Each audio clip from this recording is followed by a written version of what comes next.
इस वीडियो को लाइक करें, हमारे चैनल को सब्सक्राइब कर बेल आइकन जरूर प्रेस करें हमारी new video. Hello everyone, welcome to Indian Agri Course channel. Today we will discuss some agriculture based questions which are very important for JRF, agriculture officer, NET agronomy and other agriculture related competitive exams. So let's start the video. The Arnon and Stott in 1939 proposed criteria of nutrient essentiality which was refined by the Arnon in 1954. The three criteria हैं plant essentiality के, जिसमें से first criteria है the vegetative and reproductive stage of life cycle only completed by the application of this nutrient or cannot be completed without this plant nutrient. Next one है the deficiency can be corrected only by this element. अगर हम जो essential element में से किसी भी nutrient की deficiency हो जाती है तो वही न्यूट्रिएंट अप्लाई करेंगे, अदरवाइज हमारे पास कोई दूसरा ऑप्शन नहीं है. तो वो एलिमेंट क्या कंसिडर किया जाएगा? Essential element. थर्ड है the element is directly involve in the metabolism of the plant. वही न्यूट्रिएंट क्या बोला जाएगा? Essential nutrient. But other contradict condition क्या थी कि जो सोडियम है, सोडियम भी क्या है? डायरेक्टली प्लांट के मेटाबॉलिज्म में इन्वॉल्व होता है और वो प्लांट की ईल्ड को भी क्या करता है? इंक्रीज करता है. But according to these three criterias the Arnon and Stout ने सोडियम को प्लांट एसेंशियल न्यूट्रिएंट की लिस्ट में कंसीडर नहीं किया, लेकिन फार्मर ने इसको क्या माना है? Essential nutrient. सो ये क्या है कि जो केवल प्लांट के मेटाबॉलिज्म में इन्वॉल्व होता है उस न्यूट्रिएंट को हम बोलते हैं बेनिफिशियल एलिमेंट और बेनिफिशियल और फंक्शनल एलिमेंट. जो बेनिफिशियल एलिमेंट है और फंक्शनल एलिमेंट की जो टर्म है वो किसने दी थी? निकोलस ने इन 1961. Hydraulic conductivity. हाइड्रोलिक कंडक्टिविटी क्या होती है? ये क्या होता है कि इस पे वाटर का जब मूवमेंट होता है तो उसके ऊपर एक फोर्स काम करता है. तो जिस फोर्स के साथ, जिस रेट के साथ वाटर क्या कर रहा है? मूव कर रहा है पर यूनिट टाइम, उसको बोलते हैं हम हाइड्रोलिक कंडक्टिविटी. अब डिफरेंट सॉइल में डिफरेंट हाइड्रोलिक कंडक्टिविटी होती है और डिफरेंट सिचुएशन के साथ हाइड्रोलिक कंडक्टिविटी क्या करती है? वेरी करती है. जैसे सैंडी टाइप सॉइल है, सिल्ट है, क्ले है, लोम है, तो इन सब में हाइड्रोलिक कंडक्टिविटी क्या होती है? डिफरेंट होती है. और जो हाइड्रोलिक कंडक्टिविटी है वो किस पे डिपेंड करती है? टोटल पोरोसिटी, जिसमें मैक्रोपोर भी हैं और क्या है? माइक्रोपोर्स भी हैं. जिस सॉइल के अंदर मैक्रोपोर ज़्यादा होंगे उसी सॉइल की हाइड्रोलिक कंडक्टिविटी क्या होगी? ज़्यादा होगी. अब इसमें क्या है कि जो हाइड्रोलिक कंडक्टिविटी है वो मेनली किस पे डिपेंड करेगी? Size and configuration of the soil pores. जो फ्लो रेट है वो किसके डायरेक्टली प्रोपोर्शनल है? Fourth power of the radius. जो पोर साइज है उसकी क्या होगी? फोर्थ पावर होगी. फिर क्या है कि जो हायर कंडक्टिविटी है सैंडी सॉइल के अंदर वो कौन सी कंडीशन में होती है? जब सॉइल किस में होती है? सैचुरेटेड कंडीशन में होती है. But in case clay soil the hydraulic conductivity is more when the soil is under unsaturated condition. एक कंडीशन वो है कि क्ले टाइप सॉइल भी क्या सैचुरेटेड है और सैंडी टाइप सॉइल भी क्या है? सैचुरेटेड है. इस कंडीशन के टाइम पे hydraulic conductivity Sandy type soil की ज़्यादा होगी. But when soil is under the unsaturated condition, अगर सैंडी टाइप भी क्या है? अनसैचुरेटेड कंडीशन में है और क्ले टाइप सॉइल भी क्या है? अनसैचुरेटेड कंडीशन में है. इस कंडीशन के अंदर हाइड्रोलिक कंडक्टिविटी ज़्यादा किसकी होगी? क्ले टाइप सॉइल की. नेक्स्ट क्वेश्चन है what is soil erosion.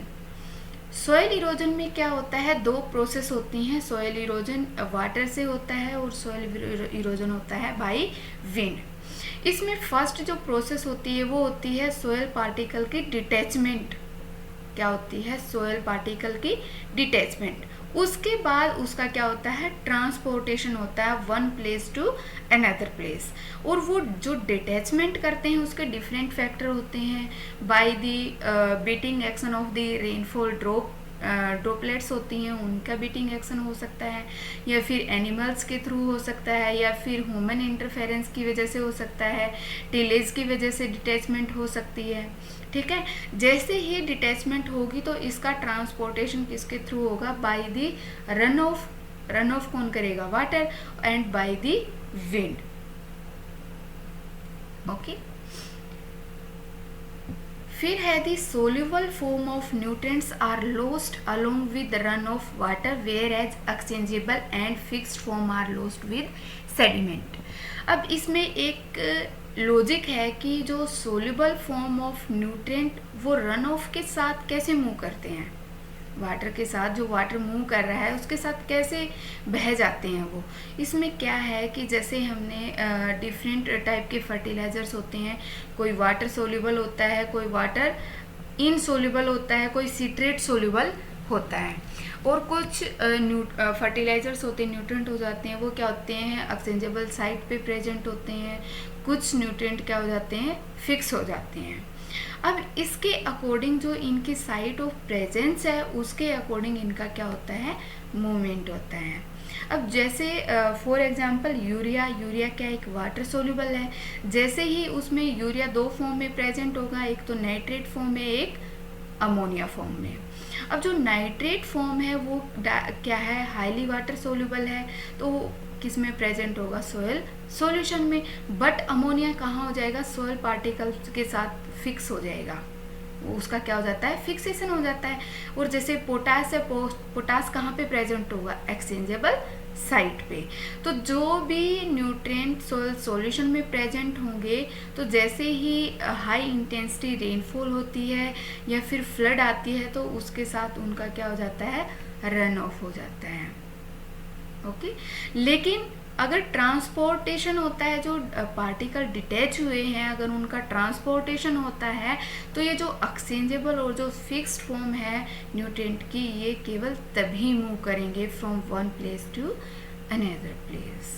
Okay, इसलिए जैसे ही न्यूट्रिएंट का लॉस होता है, या तो वो बाय द रन ऑफ हो या फिर by the movement of sediment हो, तो दोनों तरीके से सॉइल की जो सरफेस टॉप सॉइल होती है, जो फर्टाइल होती है, वो क्या हो जाती है, डिप्लीट हो जाती है। ऐसे ही उस सॉइल की जो फर्टिलिटी वो क्या हो जाती है, रिड्यूस हो जाती है। नेक्स्ट क्वेश्चन है कि pre plant herbicides. Pre plant जो हर्बिसाइड होते हैं वो before the sowing of the crop हम क्या करते हैं, अप्लाई करते हैं, और हम इनको क्या बोलते हैं, डेप्थ प्रोटेक्शन हर्बिसाइड्स।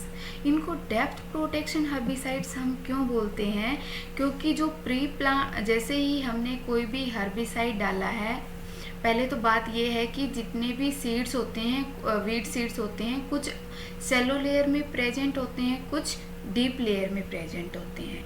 तो जैसे ही हम क्या करते हैं, इन्वर्ट करते हैं सॉइल को डीपर लेयर से कहाँ लेके आते हैं, टॉप लेयर में, तो वो जो डीपर से जो अपर लेयर में आते हैं वो 2 या 3 सेंटीमीटर सरफेस पे प्रेजेंट होते हैं, या 3 to 4 सेंटीमीटर की लेयर में प्रेजेंट होते हैं। तो जैसे ही हमने हर्बिसाइड अप्लाई किया तो एक हर्बिसाइड की थिन लेयर बन जाती है, और थिन लेयर होती है 2 से 3 सेंटीमीटर। और जैसे ही वो उनका जर्मिनेशन होता है तो वो उनकी रूट क्या कर लेती है, उस हर्बिसाइड को अब्जॉर्ब कर लेती हैं, और हर्बिसाइड की क्या हो जाती है, डेथ हो जाती है। और लेकिन जो क्रॉप है, जैसे bigger size seed size crop होती हैं, उनकी हम क्या करते हैं, थोड़ा सा डीप में सोइंग करते हैं 4 या 5 सेंटीमीटर।